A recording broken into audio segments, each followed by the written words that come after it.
নমস্কাৰ। মানুহ কিয় এই পৃথিৱীৰ সকলো জীৱৰ ভিতৰত শ্ৰেষ্ঠ জীৱ জানো আহক ভগৱান শ্ৰীকৃষ্ণৰ অমৃত বাণীৰে। নমস্কাৰ।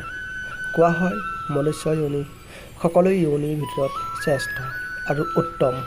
কিন্তু কিয়নো মনুষ্যই কথা ক'ব পাৰে, ভাবিব পাৰে, নতুন আৱিষ্কাৰ কৰিব পাৰে, সদায় নতুন নতুন চিন্তা কৰিব পাৰে, সেইকাৰণে নহয়। তেন্তে কিয় মানুহ পৃথিৱীৰ শ্ৰেষ্ঠ জীৱ? কাৰণ মানুহৰ ভিতৰত কৰোণা, চেতনা, সৎ আচৰণ আৰু সৎ গুণ আছে। সেইকাৰণে মানুহ সকলো জীৱৰ ভিতৰত শ্ৰেষ্ঠ জীৱ। সামান্যতা সকলো প্ৰাণীৰ চাৰিটা উদ্দেশ্য আছে।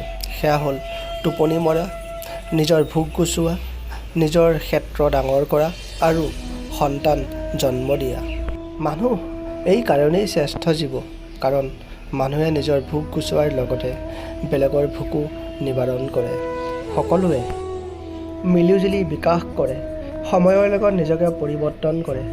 জন্তুৱে কেৱল নিজৰ কাৰণে চিন্তা কৰে, কিন্তু মানুহে বেলেগৰ কাৰণে নিজক বলিদান কৰি দিয়া, বেলেগৰ দুখ বুজি পোৱা, কৰোণা, বিপদত সহায় আগবঢ়োৱা আৰু মানুহৰ ভিতৰত থকা মানৱীয়তা, এই সকলোবোৰ প্ৰবৃত্তিয়ে মানুহক ভিন্ন কৰি তোলে আৰু এইবোৰেই মানুহক শ্ৰেষ্ঠ জীৱ কৰে।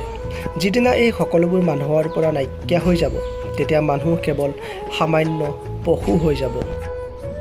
ধন্যবাদ মোৰ কথাখিনি শুনাৰ বাবে। লাইক, কমেণ্ট আৰু ছাবস্ক্ৰাইব কৰি দিব যদি কথাখিনি শুনি ভাল লাগিল।